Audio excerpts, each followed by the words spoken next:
Next, we are going to look at the complex plane, which is section 6.5 in your textbook and found on pages 438 through 442.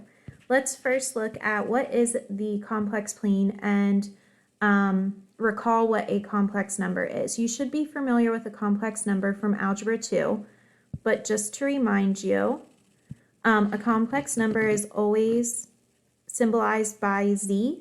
So z equals a plus bi, where a represents the real part of the complex number and bi represents the imaginary part, or whatever is with I. We can also represent complex numbers on a plane, the complex plane, using the point AB. And if you look at the plane over here to the right, you can see the horizontal axis is always considered the real axis, where the real part is represented, and the vertical axis is always considered the imaginary axis. So if we are given the complex number 2 plus 3i, that's the same as plotting the point 2, 3. I move over 2 on the real axis and up 3 on the imaginary axis to get that point 2 plus 3i. So let's take a look at that. Oh, before we do, let's also look at the absolute value of a complex number. So the absolute value, or also known as the modulus, is the distance from the point, wherever the complex number is, to the origin, 0, 0. And it can be found by using this formula. So we have the absolute value of a plus bi is the same as the square root of a squared plus b squared, which is essentially the distance formula, because you are finding a distance, and it's the same as finding the length or the magnitude of a vector, which is why this is still in the same chapter as the vectors. So now let's take a look and do an example. So we are going to plot the complex number 3 minus 4i on the complex plane given, and then we are going to find its absolute value. So we are actually plotting the point 3, negative 4. I'm going to move right 3 on my real axis and down 4 on my imaginary axis. So that gives me the point right here. I'll circle it. So that would be my point 3, negative 4. And now we're going to find its absolute value. So the absolute value of that number is the square root of 3 squared plus negative 4 squared, 9 plus 16. I get the square root of 25, which is 5. So the absolute value, or the modulus, of the complex number 3 minus 4i is 5. And again, that's representing the distance from the origin to that point that we just plotted. Okay? Let's next look at some operations with complex numbers, just addition and subtraction. So when we take the sum of complex numbers, let's look at this first example here. What we're going to do is we are going to add together the real parts, and then we are also going to add together the imaginary parts to get a final answer that looks like another complex number. So if I add the real parts, 4 plus 3, I get 7. If I add the imaginary parts, 1i plus 6i, I get 7i. So notice my answer is another complex number with a real part and with an imaginary part. So example B, I'm going to take 8 plus 2 to give me 10, and then negative 2i plus 5i to give me plus 3i. So that is addition. We are also going to look at subtraction. So we are going to find the difference of the complex numbers given on the complex plane. So now I'm going to take 2 minus 5, so real number minus real number, and then 2i minus 2i, so imaginary minus imaginary. So 2 minus 5 gives me negative 3. 2i minus 2i gives me plus 0i.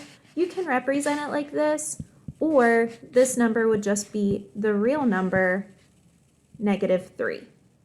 Okay, and let's look at B. So I have 2 minus 1, which is 1, and -4i minus I, which gives me -5i. Okay, moving on. We are also going to look at something called a complex conjugate.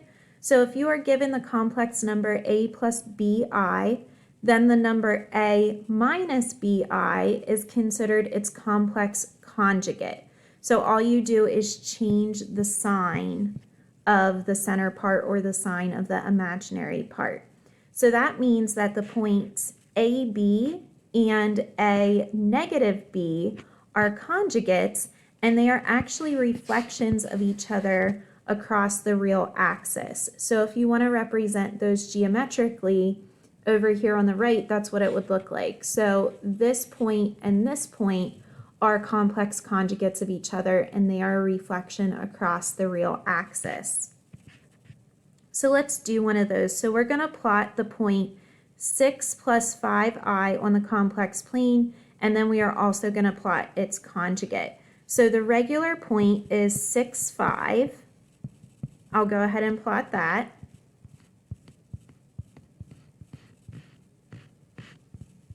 So there's that point.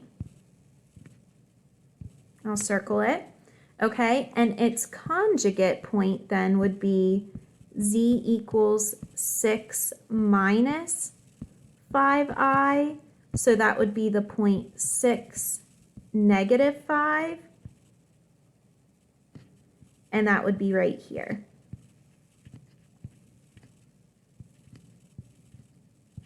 And I'll circle that.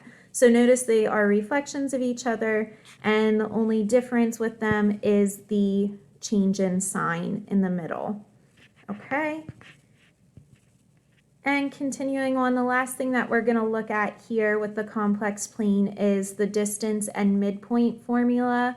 And the distance is different than finding the absolute value, because we are looking at the distance between two different complex points. So we're saying if you are given two different complex numbers, the points a, b, and st on the complex plane, here is our distance formula, the same as the distance formula you learned in geometry.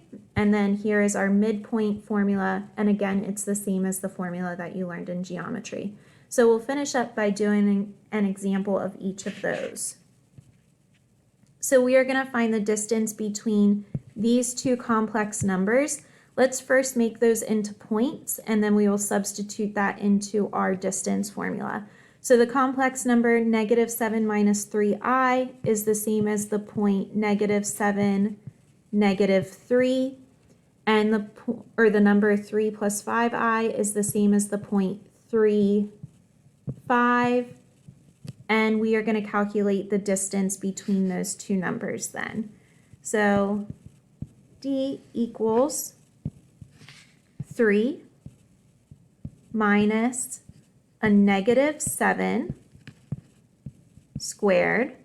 So I just took the second point's x value minus the first point's, and then plus 5 minus a -3 squared, and let's simplify that. So 3 minus -7, that gives me 10 squared. 5 minus -3, that gives me 8 squared, which is the square root of 100 plus 64, which is the square root of 164. And we are going to simplify that square root, and square root of 164 simplifies to 2 square root of 41. And that is the distance between those two complex numbers. Let's finish up finding the midpoint.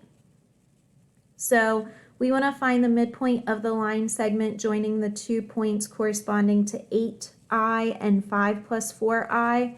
Let's make them into points first, and then we will apply the midpoint formula.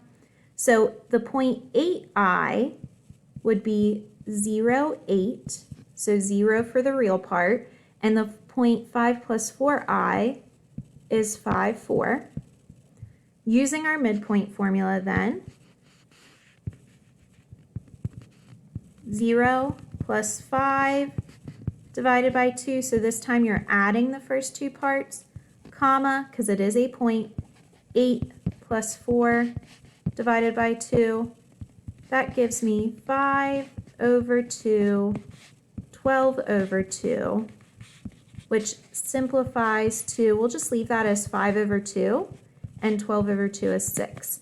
And make sure that you are always writing a midpoint as a point with parentheses and a comma in between because it is a point on a graph. And that is it for the complex plane for this lesson.